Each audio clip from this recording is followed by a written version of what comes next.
we need to talk more about Europe. There's definitely things afoot with the way that the United States has been dealing with NATO, saying they have to pay more, they have to step up more. And we've seen a response from the EU. But there's some other things that are happening in France, particularly. And so we thought if we can get Alex back on the show, we can talk about Marie Le Pen and what has happened here. So seems to have been removed from the political arena. And so that topic is on our mind. And then finally, it's always good to get a perspective from the outside of what do other individuals who are living outside the United States view all of this change in foreign policy, the way that the United States seems to be putting tariffs on, taking tariffs off. It seems like the United States is in chaos to the rest of the world. How does that look to somebody who is viewing the United States, and how does that seem to us who live inside the United States? So glad to have Alex back on the show. Alex, do you want to tackle any of these in any particular order, or how do you want to go about this? Well, first, thank you for having me again. It's been, it's great to have that invitation. And well, I thought let's tackle Marine Le Pen first. I mean, it might be the easiest of the topics that you mentioned. So Um, I think from my perspective, what I've heard is she's involved in corruption somehow. She's been found guilty, and they removed her from the ability to participate in politics in some fashion. Unlike what we do in the United States, where we have people who are potentially involved in criminal activities, and then they just run for office. We have innumerable examples of that. So we don't do it the same way here. But you guys, if you found guilty, they're out. Is that kind of how it went? well, kind of. It's not so much corruption. It's more about money and how it was used. And They were about 2 to 3 millions. But you're right on one point, though, is that we have a law in France that says that if you are found guilty, you are a politician, you could be sanctioned with the inability to be elected for uh, 5, 10, 15 years from office, for example. And this is what happened to the judgment on the Marine Le Pen's case, where she was found guilty, and the judge gave as a sentence a 5 years, I would say, time out, where she cannot where she cannot be elected. And the problem is, and this is why it's such a big deal, is that the future elections, the future election, French presidential election, is in 2027, which for her would mean that she would not be able to be eligible for office. Is that something that you guys have, or maybe a loss similar to that? Well, Do you have anything? we saw similar attempts to try to remove Donald Trump from eligibility to run in the last presidential election, and we could get into the details of the law that Marine Le Pen broke, and maybe how common it is for other politicians to break that law. And there's also could be some other interesting aspects to dig into as to who was making the complaint and bringing this case to the court. Was it at the behest of the EU, who were complaining about the misuse of the money that they had doled out, or was it the other national parties? But I think the real thing that draw that I don't know, raises the hairs on my neck when I think about what's going on here is that the judicial system is not just punishing a member of the country, a citizen. It is also punishing all of those who have now had the option of voting for Marine Le Pen removed from the table. And is it being taken that way in France, or uh, are people more concerned about the actual crime rather than the punishment of the crime? Well, it's funny that you mentioned that, because you have to understand something from in French. I mean, the way we view the judicial power. Um, First, and this is something that there's a big difference. This is a big difference with the US, is that our judges are not elected. And I cannot stress that enough. There is a true independence from the judicial system. Are they appointed? How do they become judges then?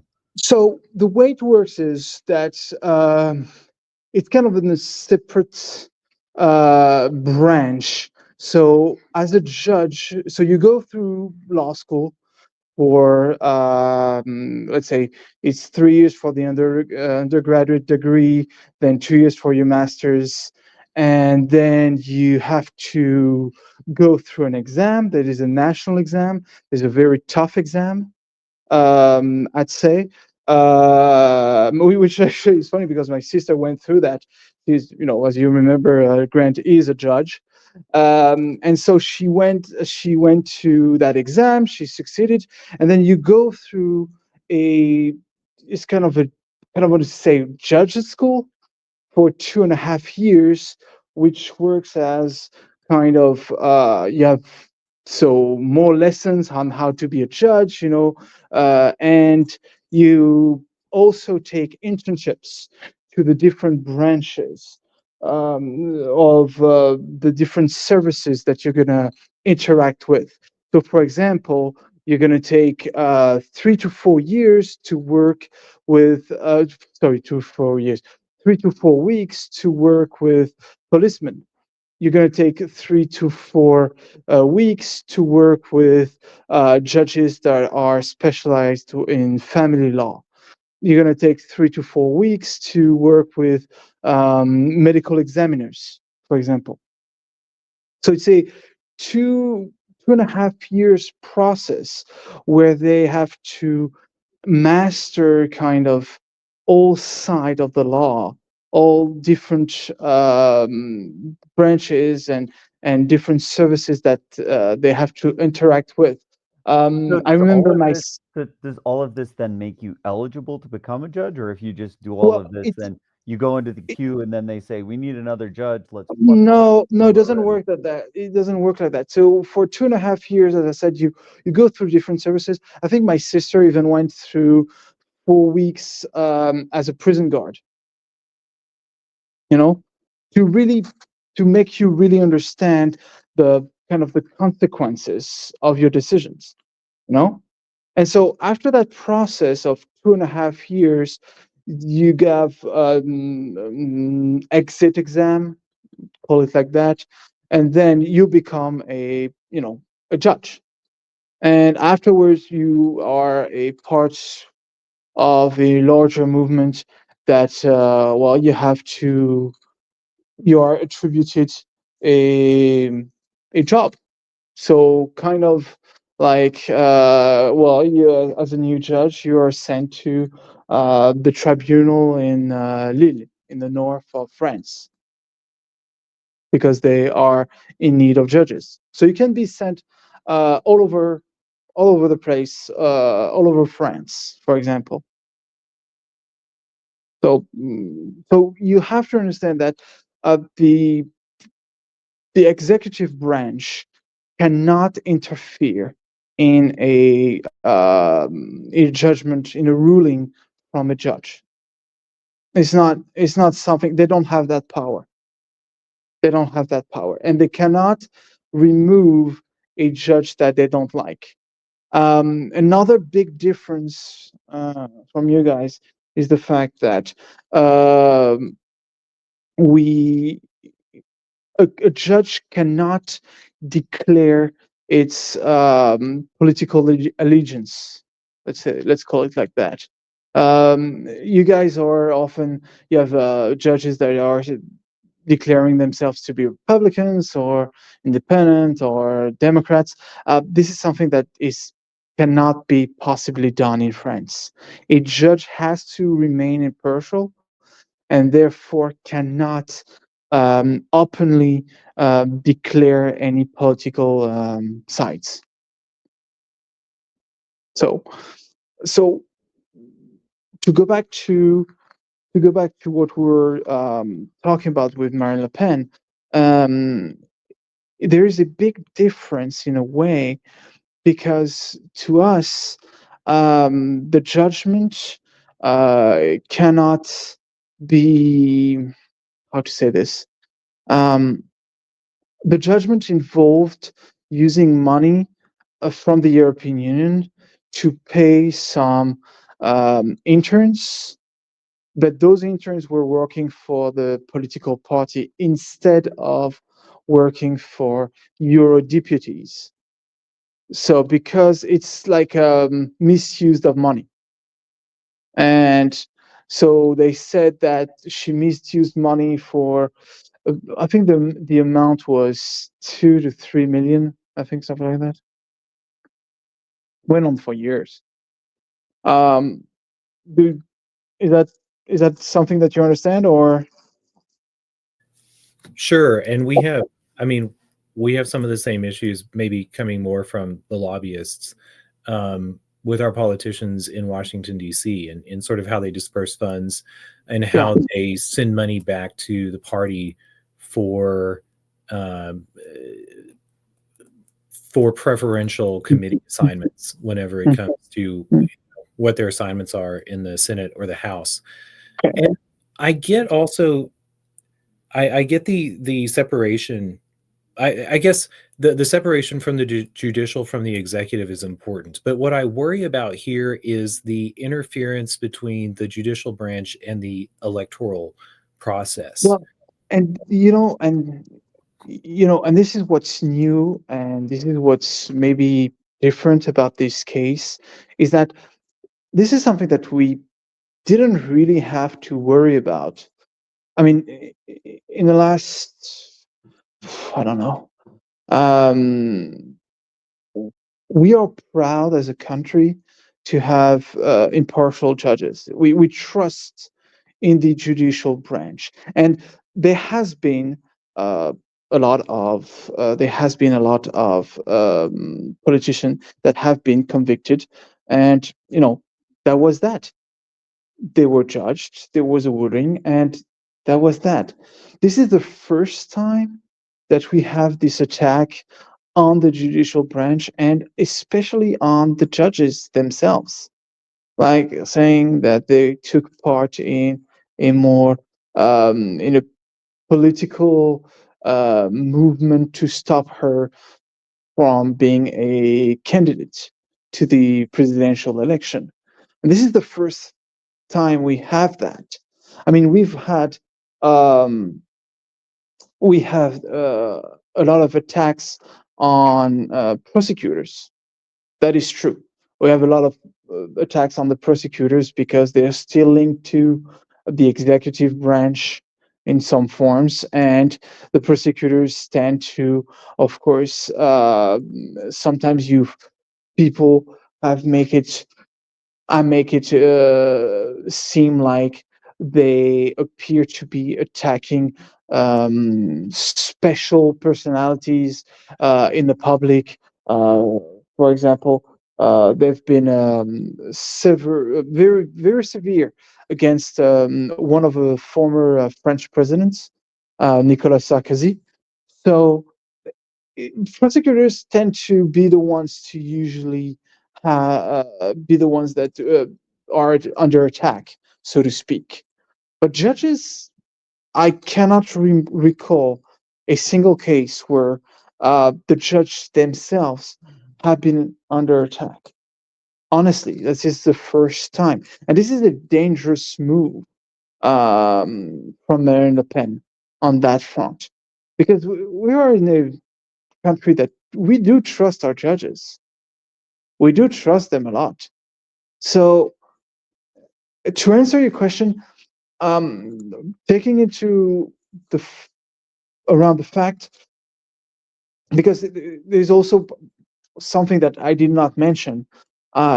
Judges, we do tend to trust our judges for one reason only, is that they apply the law. And this is one of what the judges said when they were under attack by Marine Le Pen. They said, we're not the problem. We apply the law exactly as what the law says. If you are being condemned in this type of cases, you have to be sanctioned with the inability to present yourself to electoral elections. This is what the law says, and we do the so this is what is surprising from Marine Le Pen, and this is what we don't quite understand what her strategy overall is. What is she trying to say? What is she trying to do?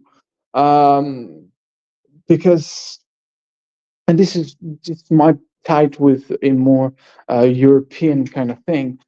We do have a few European leaders, such as Giorgia Meloni in Italy, or Viktor Orban in Hungary, or even the Polish president, whose name, so I'm sorry, escapes me. But we do have a few European leaders that have attacked the judicial branches in their country in order to make the judges more compliant with their ideologies, with their ideas, with the way they saw things, with the way they saw things. And so it's kind of in a way in line with, it's kind of in a way on brand with what other leaders like her on the far side of the political spectrum are doing. But I'd say it's very unusual because if you understand how the judicial branch works in France, I mean, it does not compute. Uh, I have any questions so far, or Well, you said that you have not seen the judges attacked in the history of France in your memory, and so I guess what we haven't seen here. I mean, I got the reports of Marine Le Pen being of the verdict against her when it came out, but we've seen nothing since then. But I had a suspicion that the right in France and across Europe would um, would attack the judge, and that was going to be an issue, and I wondered if there would be pushback with regards to the ruling, or if it would be laid on the table, the consideration for taking that punishment off the table, because you know, if whether right or wrong, like the guilt of a crime means naught whenever you're taking choice away from citizens, and so I expected this to be probably a long issue in French and European politics, um, if it is allowed to continue. The Supreme Court of the United States was very quick to reprimand the Supreme Court of Colorado whenever they presumed to take Donald Trump off the ballot in the state of Colorado, and had they not done so, we'd probably still be talking about it now. And so I have you heard any of the discussion on the second order of is the punishment appropriate to is it appropriate to remove people from consideration for election? well, that's up for debate. But I'll say this: um, this is a job, at least in my view, this is a job for lawmakers. This is their law. This is what they did. This is what they chose to do if someone broke this kind of infraction. This if someone did this kind of crime, this was the punishment that they imagined, and this was what they voted on. So I'd say I'd say in a way, um, to me, it feels like I'm worried. I'm worried about. I know it's harsh, and I know she's a favorite. Well, she's considered to be a favorite for the presidential election. But there's a lot of debate in France regarding this case, with the fact that, do we need to take that into consideration? And there was a lot of pushback that said, because of course there are a lot of cases that make it to the tribunal, and of course you can appeal the ruling, and this is what she did. And there was two debates that came up. There was first, well, to go to the Court of Appeal, it takes a long time, and by the time they do make a ruling about her case, the presidential election might have come and gone. So hurry up should we hurry up and make a special exception to her case, and have the Court of Appeal make a decision before the presidential election? And the pushback was, well, if we do that, we do consider the political aspect of things and the fact that she's a favorite, and therefore we don't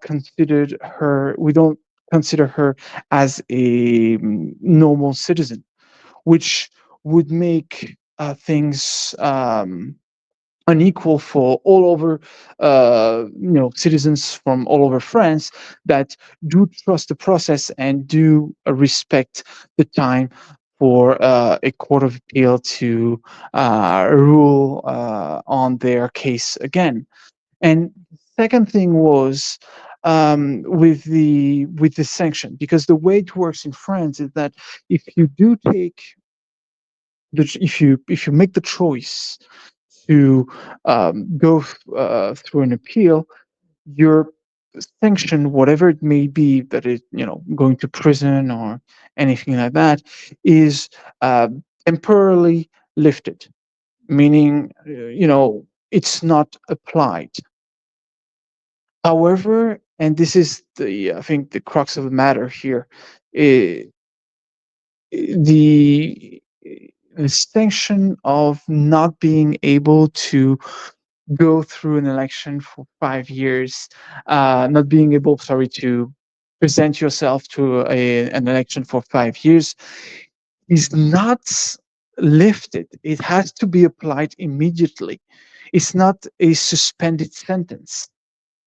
And so it's kind of like, well, there's a lot of debate about, should we apply, should the sanction be applied immediately, and if it's not applied immediately, do we respect the value of having a Court of Appeal at all? So there are a lot of debates around her case, and it's not helping the matter that she present everything as everything being an attack on her. Do you understand what I'm saying? Absolutely, and it causes me to chuckle because I first became aware of what Jean was it. Who was her father? Anyway, I first Jean-Marie Le Pen. Yeah, Yeah. Jean-Marie Le Pen, and then Marine Le Pen. I thought it so funny that their names so close, but they've always sort of played that card. But they've also that's also the card that that the weaker parties and weaker politicians are prone to play, and in anywhere in the world. So good to know as to sort of where minds are in France, and what the murmur rippling through the country is in the wake of that judicial decision. Best of luck to y'all with the imprimatur of your judges in the wake of that. So, but we had some other things we wanted to touch upon too, and even in the decision of Marine Le Pen, I also wondered, one, what her stance was with regards to NATO and the European Union. I had a suspicion that, being a nationalist party, she was sort of anti-European Union, anti-NATO, but a lot has been happening with the talks of Germany and Britain. I'm not sure if Macron has also sort of joined the bandwagon in talking about a 5% GDP being put towards a NATO bank and building up European defenses without American aid. But what are the expectations these days in France with regards to NATO? Go ahead. Go ahead. Well, if well, to answer the first part of your question regarding Marine Le Pen's stance on NATO, um, honestly, it is, and even to me, and I consider myself to be a great follower of what's happening in the world, and but even myself, I'm kind of confused on what her stance is because it changes day to day.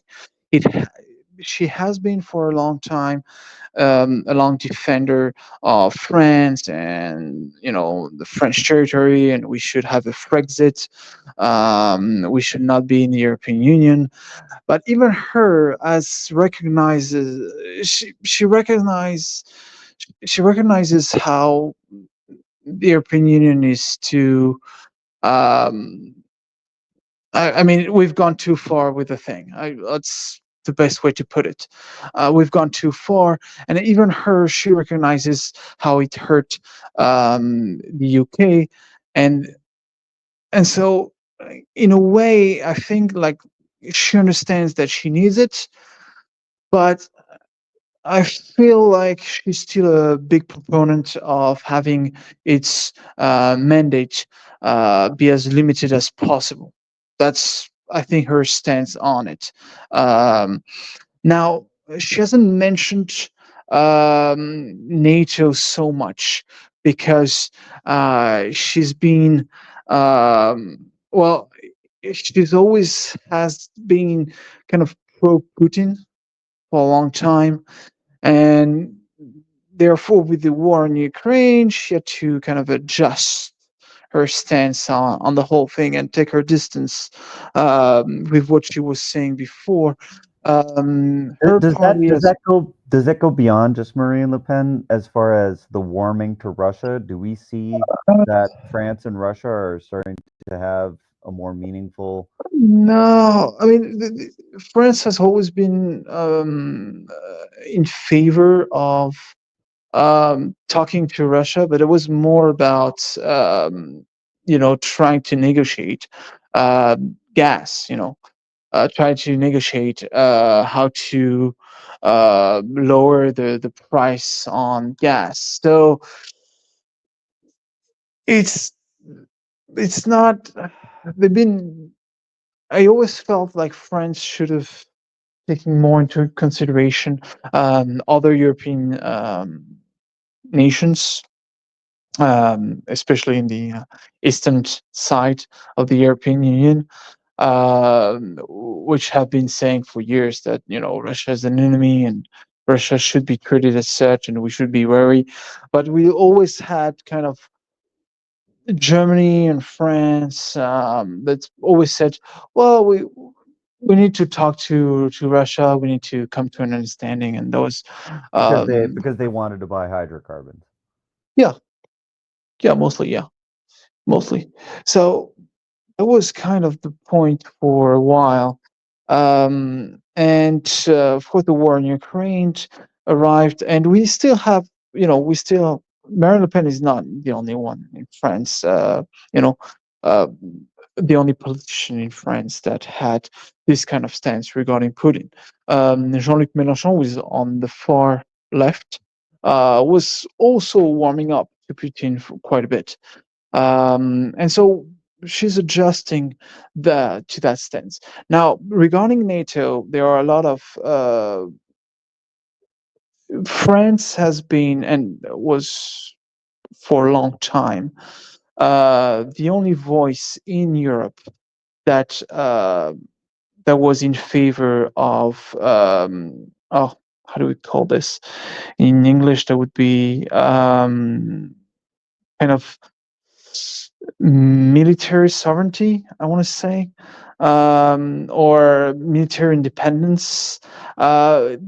France has always been, and since General de Gaulle, and we've talked about this before, but has always been the one that says, well, we need to kind of take our distance with the United States, and we need to build our own European power. And so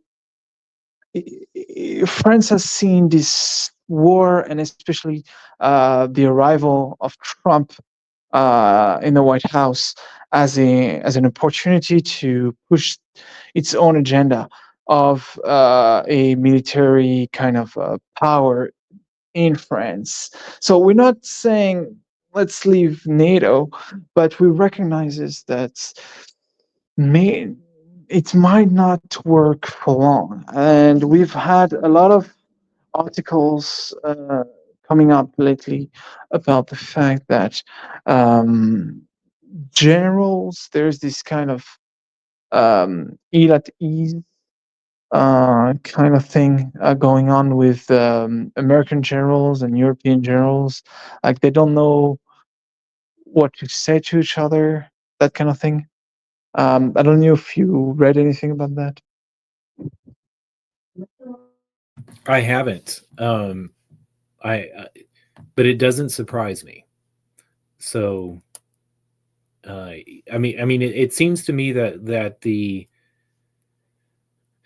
political winds in America and those military leaders at the top are very political. The military winds are shifting against European alliance, and the United States seems to be desperate as it flounders in the Far East to build up some sort of a bastion in the Near East, and I would imagine in their minds that's looking like a something that runs from Moscow down to the Persian Gulf, and is a point of alliance in countries that are bordered in one part by Europe and the other part Asia. But for the United States to court all the countries of the world anymore is becoming unfeasible. Well, it's we know and we recognize that since 2013 with Barack Obama, there was this pivot to Asia, and even the former president of France, Hollande, and our current president Emmanuel Macron have mentioned a lot about themselves, doing this pivot to Asia. However, um, and this is the thing, NATO with the war with Ukraine, uh, it feels like, and you might not agree with me on this one. It feels like we need NATO in Europe more than ever, because, and this is the fact that, and this is the sad truth, uh, we're not prepared. I mean, out of all the armies in Europe, um, France is maybe the most complete one. But even us, our generals, and we've, and this is a, I think there's this shift in France because we have a lot of generals coming out of the woods, so to speak, that are mentioning the fact that we would last maybe a month and a half. We don't have enough missiles. We don't have enough. Um, so we're not prepared. The state of the German army as well um, is, I mean, catastrophic would be maybe the best word, the best adjective to use here. And they've pledged, I think, 100 billion euros to build its army again. But when is it going to be ready? And they mentioned we're not going to be combat effective before 2030, at least. So, That's kind of shocking. Is that news to people in France, or was that pretty well known? well, it's you know, it's funny because when you talk to experts, when you talk to military members of, I don't know, majors or colonels or generals, they all say, well, we've been saying it for years. But it's kind of the thing with, and I think that's the point. I think Europe has been for a long time advocating for peace and are not prepared for war. We're not prepared for war at all because we thought that peace was won and everything was going okay and that we would not be threatened at all. So we kind of been dragging our feet to put our armies together, but even and this is something that is I don't know if you read anything about this, but there is a letter from a one of the highest general in Holland that wrote to his troops and asked them to be combat ready as soon as possible.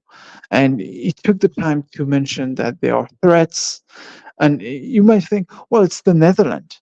I mean, the Netherlands is what? I mean, it's on the western front of Europe. And, what do they what are the risks? I mean, we always mention that the countries at risk are Poland or Lithuania, uh, those countries, but Netherlands never makes the list. And the fact that he took the time to say, well, Russia is the enemy now, and we have a problem with disinformation, and we have a problem with the formation of our troops, and basically saying we're not ready. And that is kind of the states of the different European army. We have one of the put together, we have one of the largest army in the world, but if not the largest put together.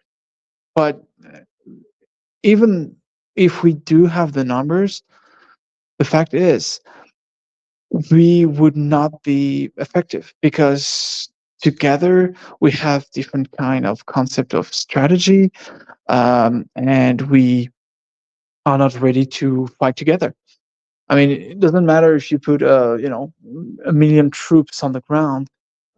If they do not coordinate together, it's not going to be effective. Is going to amount to nothing.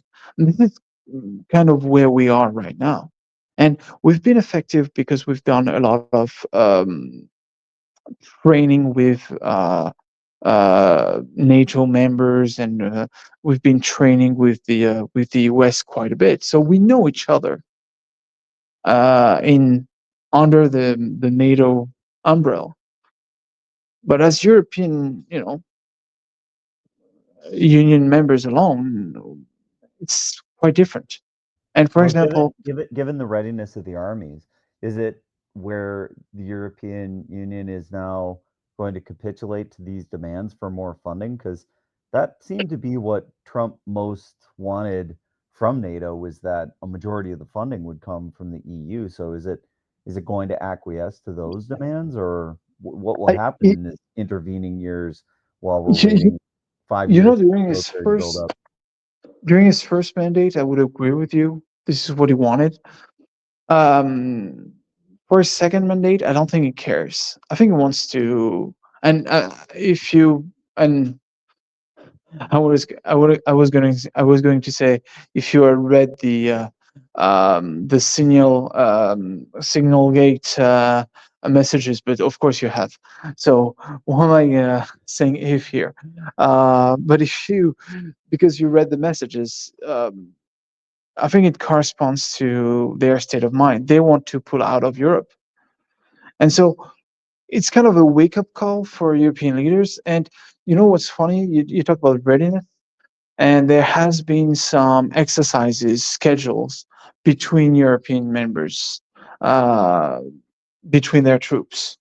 So take that as you will, but I do see it as a sign that they're they're ready to kind of they recognize the need to work together and to make their troops ready together.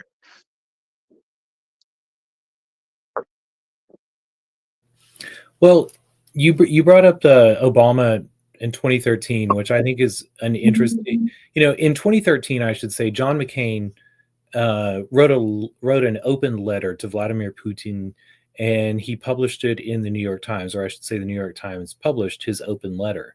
And it was interesting that that was part, in part, you also mentioned the American or the United States pivot towards Asia. I would say that that has failed. It was failing, and in the last couple of weeks has utterly failed with Trump's threat with regards to tariffs and the Chinese response and sort of the independent networks that it has been building in Mm, expectation of the United States making that move.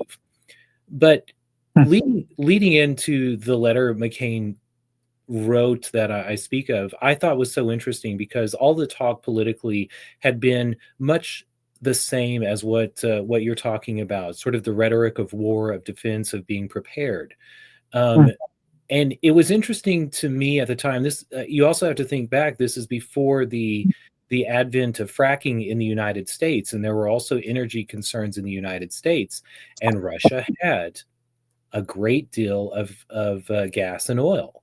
And so the United States had been looking to augment its desire for energy with relationships in Russia. And so it was interesting to me that that John McCain took an unprecedented step at that time um, in opening a side dialogue essentially around the White House and around the State Department, and did so through public channels.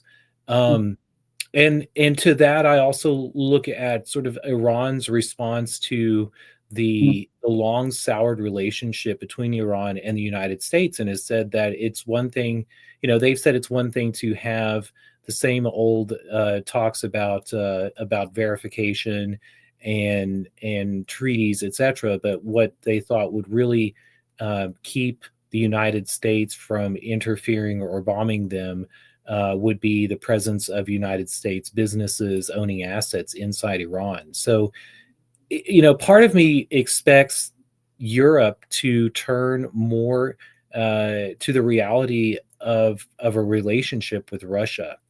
And I would think that politicians in Russia might be trying to run to get ahead of the United States in that regard too.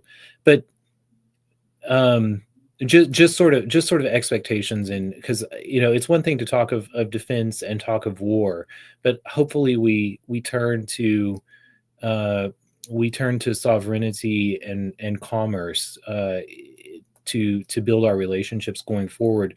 But the United States, Trump has made these claims with regards to tariffs, and they have been a continual sort of shifting sand, a whirlwind, a maelstrom. What what has France taken from these moves by the United States? Do they see it as 5D chess or desperation? Oh, no, no, 5D chess is not is not what we you, no, no, you you don't you don't view Trump as the master chess player over on the United States side? no, no. I'm sorry. I don't know what your stance on Trump is, but I call it a truly, truly dumb move by someone that doesn't understand how the economy works. Uh, but it just, and this has been the point. Um, the way he treats his allies and enemies has been pushing and it's funny because you would think that France and Germany are countries that because we are historically allied for so long, you would think that there still remains some pro-Trump in France, but I fail right now to recall a single politician that still defends him. Um, it's funny. We regarding his moves, and we might not get into that today, but regarding his moves towards the economy, it's been unanimous in its condemnation. Now, we it brings us to a more European stance where we feel like we need to. It's the time to. I would say make Europe strong again, but it's kind of what it's been happening. Like a lot of talks have been happening about the fact that we need to bring back the industry and we need to take some distance with the United States, but not too much distance. And there's Well, been now also a hold lot of on a minute. talks. That sounds exactly like what Trump is saying he's going to do. So, what? He's playing not 5D chess, but France is going to take a page out of the same playbook? Well, no, I think they're still hoping that as there'll be a I the way I see it, I feel like most politicians believe that we're going to talk. There'll be some discussions, and adults will come back and will resume relations like nothing happened. I think there are a lot of politicians that strongly want to believe that.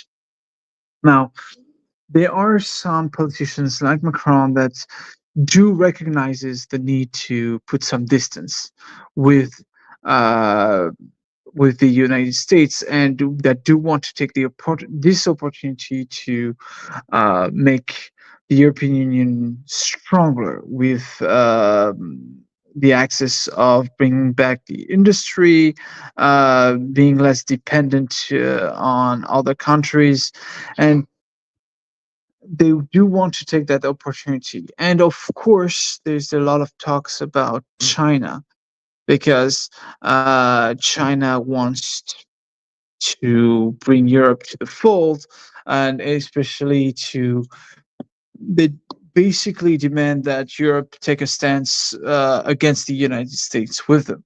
So we are trying to push back against Trump, and we had a lot of ideas because what the European Union wanted to do was not exactly play tariffs against tariffs, but what they wanted to do was to tax some of the biggest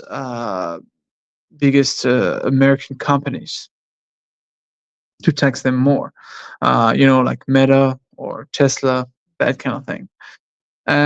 But we're also trying But in this this. still seems in a lot of ways like a similar type of protectionist rhetoric that is coming out of Trump, because he's in a lot of ways in the tariffs he's putting on is taxing the foreign goods that are coming into the United States. And it sounds like some of the things you're saying is we've got these foreign companies coming into the European Union, and they ought to have a higher tax. So it seems that this pulling back from free trade and starting to get into more of this stance of, well, we want to have a stronger country, and so we want more local production. That seems to be the resonant message that kind of started with the United States putting all these tariffs on goods coming into the United States. Mhm. Well, I guess you could see it like that. But they don't want to play the tariff game. They don't want to do that, but they do need to be seen doing something in order to protect their economy. Lucas, how do you feel So, about it? Do you think that this is a resonance of, we mhm. have these different countries that are trying to Well, make their country great again? I Just mean, insert the first sentence or first noun. well, I do like that. You asked what I thought of Trump. When Trump was first elected, I was taken aback, and then I thought of an old adage, and sometimes it takes a fool to admit hard truths. And I think that Mm, we've had many hard truths that we needed to admit to and to accommodate in mm, our political systems throughout the world. I think one of them is this narrative of free trade that we have, because in reality, we probably want something that looks more like fair trade. And when you mention the American companies and some of the tax avoidance that they have, the European Union has very much within its reach the ability to remove the double Dutch standard or the Irish Mm, Dutch double play, whatever. Um, that's what the world needs to see more of, and I do think that we will continue to see commerce bind the world together, but there are players who have benefited from their political power, and that power has waned throughout the world. We need to readdress that. Both, mm, you know, and China is where we always end up talking about because they have come up the most. And mm, I think it I think it a good thing for us to reassess what the what the practices of trades are between all the countries of the world. And it's also mm. it doesn't have to be ubiquitous throughout the world. We can have nuanced agreements between countries, and I think that sort of resiliency is also a positive move towards relationships between countries and the growth of commerce throughout the world. Well, I'd say Well, that that China fair. is a China Go, is go ahead. a big problem with us, because in a way, I think there is this fear that if we do reject too strongly the United States and we embrace a bit too much China, and they were thinking, we're going to see them divert all their merchandise and all their goods that they did not sell in the US onto their European market, flooding us, and therefore, destroying our own economy in the process. I don't know if you understand. Well, I do, but that's in some way this narrative about economy is also about fairness and the spread of wealth in countries. And Europe seems to me to be standing maybe better than the United States with that regard. So they should be looking at that influx of goods and saying, oh, we can buy a lot more things. um Yeah, yeah, but you have to understand also that we are uh, victims of inflation. You have countries that have a lot of debts, and it does create political instability. It's funny because we criticize Trump for over his decisions regarding the economy. But there has been a lot of talks, and honestly, even on French radio, on some French radios, about his support regarding what he's doing, regarding his ideas about meritocracy, DEI, that kind of thing. And it's crazy because it feels as if some of his ideas are influencing Europe as a whole, and we are on the brink for some countries, even France, maybe the next presidential election, to elect some far right leaders that do think like him. Well, as far as how far afield some of his ideas seem, even through how this conversation has progressed, a lot of the things he's bringing up are resonating with people. It's leaders are saying, "Hey, we got to revisit these ideas of free trade." They're revisiting these ideas of DEI, and so for whatever reason, Trump has brought these to the forefold. I think because it's populist, and we've discussed this a bit on the show before, that this rise of populism and the election of leaders is more reflecting what people are feeling and what people want from their governments. And so it's fascinating to hear that things that are happening in the United States on this wave of populism are now making their way into the discussions and into radio and into how the next elections potentially can shape up. But Alex, we're right at time. We're a bit over. That we usually Yeah. try to keep it at about 40 minutes, but really loved the conversation, so we let it run a bit longer because we didn't want to cut anything off when we were having such a good understanding how things are happening in France and where NATO may go. Really loved having you on the show. Appreciate you coming on, giving us your perspective. Final thought? I don't know what the future holds. I truly don't. But we're living in interesting times. We're living in definitely interesting times.